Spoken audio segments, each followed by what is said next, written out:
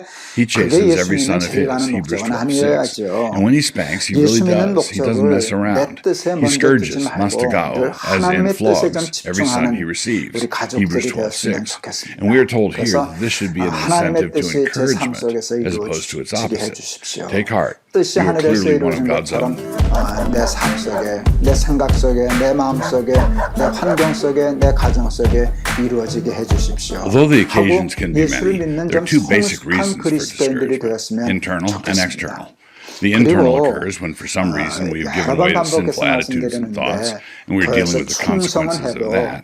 And the external occurs when we are buffeted by circumstances, as Job was, but without sin. And of course, it is possible to get discouraged in both ways. If we are buffeted by external circumstances for long enough, we may give way and let the discouragement pierce all the way to the heart.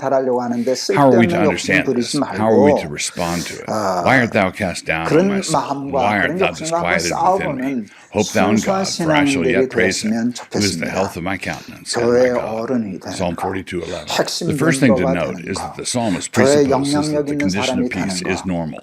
He is cast down and disquieted, and he wants to know the reason why. This disturbance of his soul is the thing that requires explanation. Why are you cast down, he asks himself. Verse 11.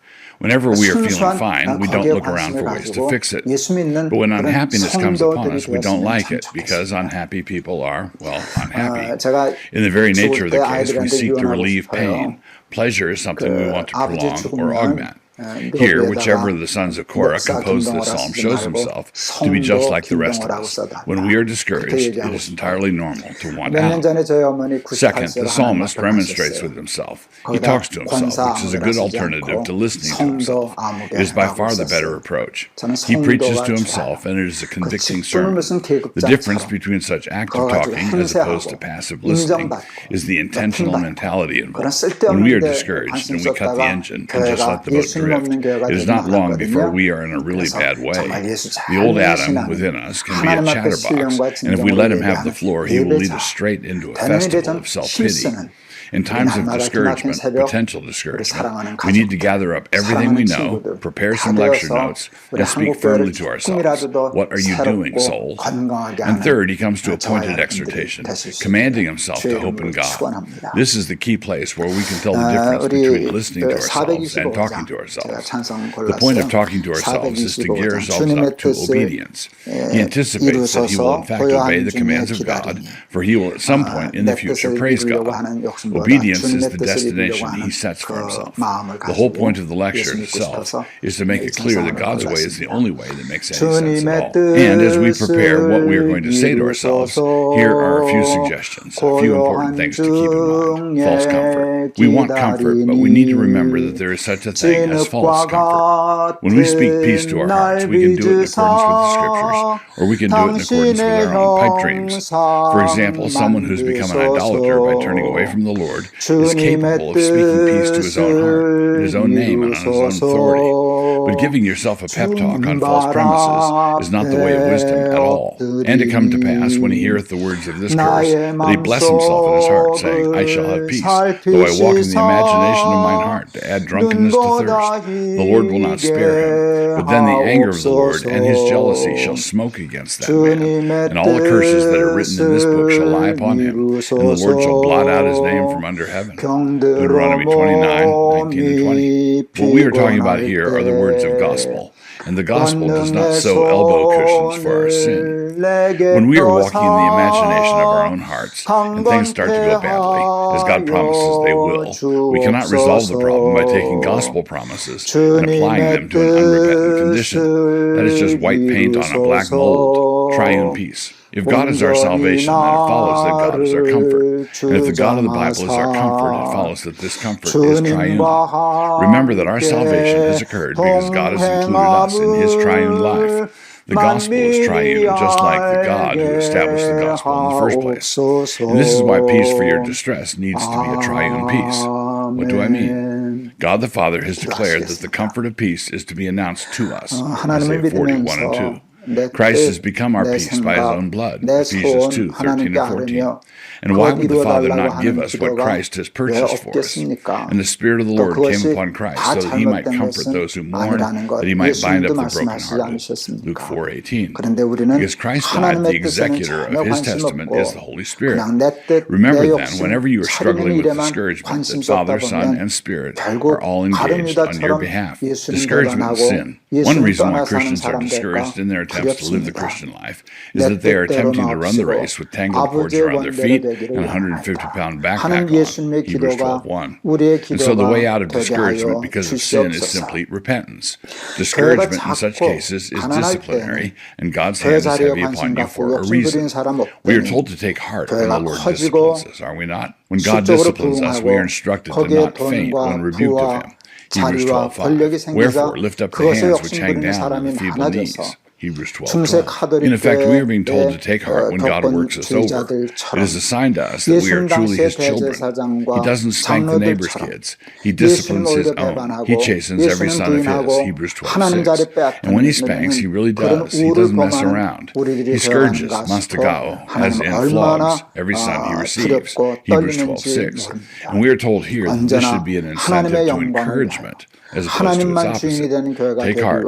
You are clearly one of God's own. Make sure to repent the sin all the way down to its foundations. And secondly, make sure to repent of the right sin. Don't go snipe hunting in your conscience, making up sins in a vain attempt to get God to lay off. Also, don't make the mistake of trying to mortify sin in your life without hating that sin. Those who are theologically aware are often maneuvered into the position of mildly disapproving of some of their mental habits, and they go through the motions of what they are pleased to call mortification. But mortification is not effective unless you hate what you are killing. I wish I could say that I know about this principle because I had read it in a book somewhere. Discouragement in affliction. But don't make the mistake of thinking that hard circumstances mean that you somehow must have sinned. This was the error of Job's failed comforters, Job 2:11. And it was the error of the disciples concerning the man born blind, John 9:2 and 3. It is simply not the case that every affliction that tempts us to discouragement is the result of some sin on our part. Sometimes it is, but there are numerous instances where that is not the case at all. So, do not automatically assume sin when some trial comes upon you. It may be wise to check, but it is never wise to assume. But at the very least, every trial contains a temptation to murmur, an invitation to think that the God of the universe has bungled matters when it comes to your case. But God does all things perfectly well, Romans 8:28. All of our afflictions are hand-stitched, fitted to our circumstances perfectly. Two advocates. When Christians sin or when they struggle with affliction, there is an accuser of the brethren in heaven who is always ready to accuse them there. But thanks to God, we also have an advocate there on our behalf. Christ is our attorney, defending us before the Father. 1 John 2:1 and 2. But keep in mind the fact that the devil does not just accuse you in the heavenly courts. He also accuses you to you. What kind of Christian do you think you are? In such cases, we have an advocate on earth as well as in heaven. John 14:16. The same word describes the office of the Son and the Spirit. Whether you stand accused in heaven or on earth, you have a court-assigned defender. The Son in heaven and the Spirit on earth. Whichever court the charges are submitted, it does not matter. And neither the Son nor the Spirit have ever lost a case. How could they get me off in my wonder? I'm guilty. They successfully defend sinners like you and me because they never ever argue from your virtues or mine. Their case always presupposes our guilt. They always plead the blood of Christ shed on earth, and then they plead the blood of Christ sprinkled on the altar of heaven. With that as the plea, there can never be a guilty verdict. No condemnation. Now I dread. Pictures for your peace. First, distinguish the money in your bank account and money in in your wallet. 나이다. There's your 아멘. basic foundational wealth, and there's the money you have on you. 정직한 If you are 마음과 mugged, then the thieves can 상식적인 only 눈을 take what you have 가지고 on your person. 우리가 They 살아가는 cannot 이 get at your bank 세상을 account, which is not on 본다면 you. In the same way, a hard 땅과 day can only 바다와 disturb that day's 우주와 peace. 또 You have 거기에 a fundamental 가득한 peace that a rainy day 생명들을 cannot touch. 본다면 Romans 5:1. 그것이 우연히 Second, distinguish 생겨났다고 peace in the seed 말할 and peace 수는 in the flower. 없습니다. Often, peace in the seed looks and feels like 창조주 trouble. 혹시 그 When you were first 창조주가 converted, 하나님인 줄을 you were all of a 모르는 sudden now 거는 troubled over 그렇다 things that had 쳐도 never bothered you before. 창조주가 Don't 계신 be troubled over that kind of 창조주에서 trouble. It is 창조된 the best 것이라는 trouble in the 것은 world, and the 그렇게 bloom that 쉽게 comes from 부인할 that 수 bud 있는 is the 것이 bloom of 아닙니다. everlasting life. And third, distinguish 하나님을 peace from a 믿지 않는 distance, where you can 사람들은 only see 이게 the 우연히 dancing and 생겨나서 everybody looks crazy, 진화했다고 and peace up 얘기해요. close when you can hear the 예, music. 세상에 진화하는 The peace of 부분이 God is a 있겠죠. guardian, 이렇게 a fence, 발전하고 but it does not 변화하고 하는 게 encircle your 있겠지만 vices and sins. 창조가 Rather, 없이 your hearts and 진화는 minds are protected by 없습니다. the peace of 그냥 God, 우연히 which passes 생겨나서 all 진화했다. understanding.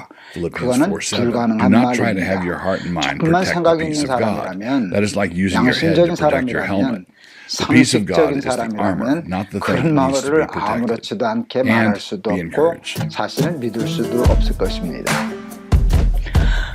제가 뭐 별로 숨기려고 하지 않기 때문에 허가하시는 분들도 계실 거라 생각하지만 제가 2007년 미국에서 안식년 하면서 The attractiveness of the 활자좋게 abolitionist position is that 골프를 it is simple and 시작했습니다. straightforward. 이제 There are 당내 many 핑계대고 positions that are attractive in their 운동하려고 apparent 시작을 simplicity. 했습니다. 이제 Sermon 벌써 on 꽤 the Mount pacifism, 됐습니다. or early church socialism, 그런데 or swear not at all 놀라운 일이 pietism. Simplicity is a 일어났습니다. virtue, but 골프를 being simplistic 시작한 is not. 공 잘 치지 못할 때 아내하고 처음으로 찾아간 둘이서만 찾아간 골프장에서 A week or so 첫 ago, Bible Bangers 골프장에서 hosted another 제가 debate on 홀인원을 abolitionism versus 했답니다. smash-mouth incrementalism. This one involved four of us. 실력이었을까요? Russell 우연이었을까요? Hunter teamed up with John Speed. 그건 거의 And while we didn't 100% resolve anything, I 우연입니다. do think 뭐 that the debate was 지금 clarified in 만일 several 지금 ways. 제가 Many 홀인원을 thanks to Bible 한다면 Bangers for hosting us. There were 100% various 우연은 points that were 아닐 brought up that I would 거예요. like to develop further here. 어느 And maybe 정도 even a point that should have been 실력이 brought up 뭐 but 담은 somehow 몇 wasn't. 퍼센트라도 This latter 가능성으로 phenomenon is something the 적겠지만 French have a phrase for. 그때는 Esprit de 100% Scalier. And 우연이었습니다. please, for those of you listening to my blog 세상에는 posts, 그런 식의 pardon my 우연이 French, 있죠. which I accomplished 우연이 by means of 없다고 rusty 얘기할 house 수는 flippership. 없습니다. This refers to the width of the 그런데 staircase 여러분, and refers to things you think of later 그런 on 식의 you should have said. 우연과 The perfect point 이 you ought to have 천지 made occurs to you, 창조의 but it does so on 우연을 the staircase as you 얘기한다는 were 건 making your 말이 way to 되지 bed. 않습니다. Oh well.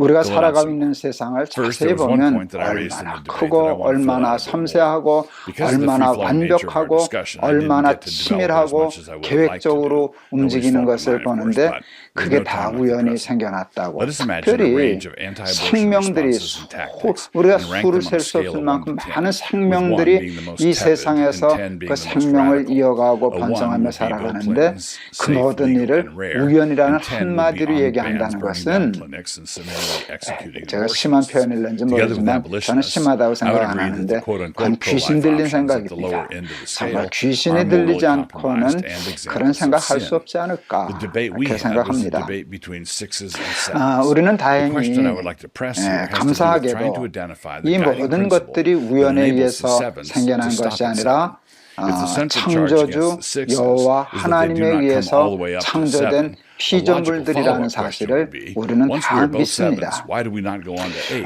This would be 하나님이 to organize 창조하신 sit-ins and 세상을 rescues and 보면 abortion 우리는 clinics. 하나님을 한 Why 번도 not 본 적이 nine? This would 없지만 be to fight for legislation to 하나님이 secede from 만드신 union 것을 if 보면 any other 하나님이 state failed to 보입니다. adopt a standard other than absolute 그렇지 abolition. 않겠어요? And why not 세상을 10? 보면 This would be armed 간접적으로 insurrection with the 하나님을 eradication 그 of abortion as its stated 피조물 goal. 뒤에 Why not 계시는 go to war as 하나님을 in actual war? 유추하여 짐작할 In 수 short, 있는데 what's the standard that enables 하나님이 us to be 창조하신 unable 우리가 to live with some 살아가는 이 compromises 세상을 and able to 자세히 live with 들여다보면 others? Again, 하나님이 by what 어떤 standard? I 분이신가를 believe the answer to 우리는 this question 발견할 lies 수 in the 있어요. recognition that 첫째는요, trade-offs can represent moral 상상을 compromise, but whether they do or 초월하기 not, they are 어려울 만큼 nevertheless 크신 inescapable. 분이셔요. That means that accepting some trade-offs is acceptable and other 빛의 trade-offs are not. 속도가 Our dilemma is never 30만 trade-off, no 킬로라 그러니까 trade-off. 지구를 In this 1초에 fallen world, the dilemma 7바퀴 is 반 always 돈다 which 그러지 trade-offs 않았나요? are 그렇죠? lawful.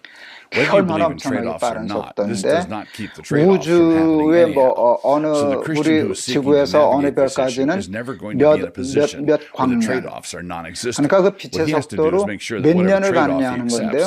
is 그냥 몇 consistent with the law 년만 of God. 해도